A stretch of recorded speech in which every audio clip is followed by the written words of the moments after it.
What's up, guys? Savage back again with a new retro recap. This time I will be recapping another great classic, that is Medal of Honor: Rising Sun. Now, I gotta tell you, playing these games brings back so many memories of my childhood. I remember beating the game about twice before, but I was about 10 or 11 when I did so. Um, so I couldn't remember much about the story, just some of the iconic missions I played as a kid. Here's a quick, short summary of the game. The story starts on December 7th, 1941. You are a United States Marine Corporal, Joseph D. Griffin. You are aboard the USS California, a ship in Battleship Row on the harbor of Hawaii. You are awakened by the sounds of bombs going off and explosions, so your job is to survive and get topside pronto.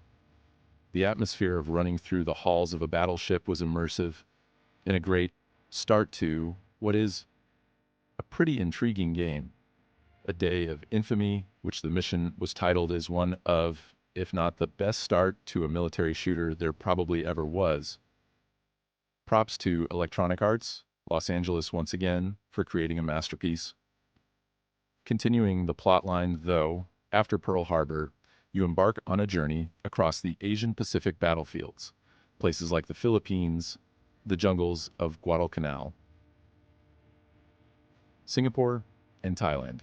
The atmosphere is a really good feel, but it doesn't quite match the atmosphere of Medal of Honor Frontline. It does have its moments, though, where you can peer over the landscape and think, this game has some good detail from time to time. It's actually a lot open-ended than the previous game, which is a cool experience overall. Some of the memorable environments I can remember are the full baseball field in the Philippines and the gold temples in Thailand, other than that besides Pearl Harbor. Honestly, the maps just felt basic and not really interesting. Jungle map here, jungle map there. I mean, I know it's a game based on the Asian Pacific War, but come on, it got stale after a while. Medal of Honor: Rising Sun was created in 2003, a year after the previous iteration, so it gets a pass for underpowered hardware once again. The type of weapons and firearms you use were pretty identical to the time frame of that war. From the M1 Garand, the Thompson, the Springfield sniper rifle, bazooka, and the Winchester Model 12 shotgun. Also, a couple British firearms, the Welrod and the Sten Mark II. The only Japanese weapons you were able to use were the mounted LMGs, which was kind of weird, honestly. Like, why not let us try some Axis weapons? To finish off the storyline, though, your brother gets captured in the Philippines and becomes a prisoner under the Axis. Theo, in missions, you get hints from prisoners, characters you save. They suggest you look like someone they were captured with, and makes it obvious that's your brother, and he is still alive. You eventually get recruited to become part of the OSS, and are chosen to complete several secret missions. Intertwined, you find out your brother is a important person for some odd reason, like, come on, out of all the soldiers. Captured, he's the most important for some reason. And it isn't because they know he's your brother and you're a secret OSS officer. No, they have no clue, and you will find out in the last mission as well. I won't spoil it, though. So honestly, the story is kinda weak and dull, not to mention unrealistic. Though I will say it's a video game, not a Emmy Award-winning story, but it's just uninteresting and boring, to be honest. Just my opinion, though. Now, understandably, Frontline had an excuse, mainly because it was the first Medal of Honor to hit that console generation, but there was no excuse for Electronic Arts Los Angeles to put out a half-baked second iteration. The game was short, dull, and sometimes unplayable. The hitboxes for some reason got worse than the previous game. The animations were awful and annoying. It was basically you stand there and try to get hits while they scramble back and forth like a chicken with their head cut off. You eventually can run and gun, but only with the Model 12 shotgun due to bullet spread.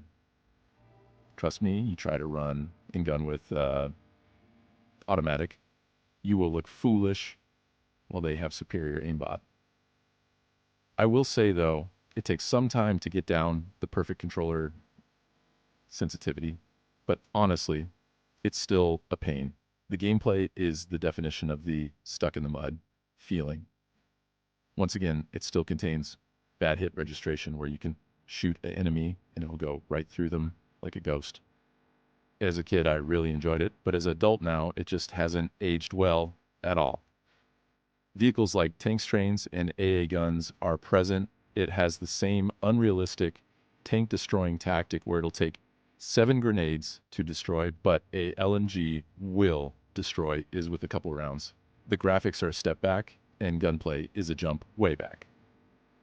It was really disappointing, but what can you say for a game that was created in 2003? I don't want to be too negative, but I think I said all that I could say positive about it.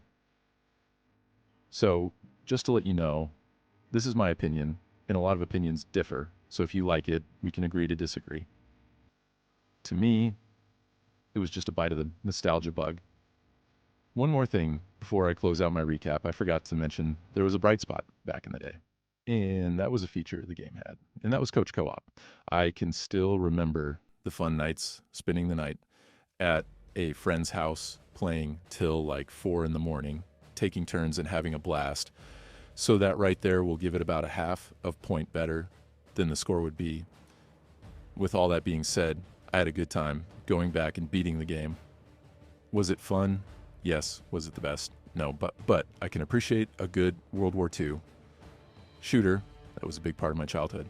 So that's about it for Medal of Honor Rising Sun. My score we'll give it is a firm 5 out of 10, just a mid-video game for the time, and almost forgot should have had a sequel. Sales and ratings were bad though, so it was canceled. Maybe they should have worked on Rising Sun 2. I would have loved for them to redeem themselves, but it is what it is. So, that's it for me, guys. Make sure you subscribe to my channel for more content like this. Thanks for the support, and if you have any suggestions on what I should play next, let me know in the comments section. Until next time.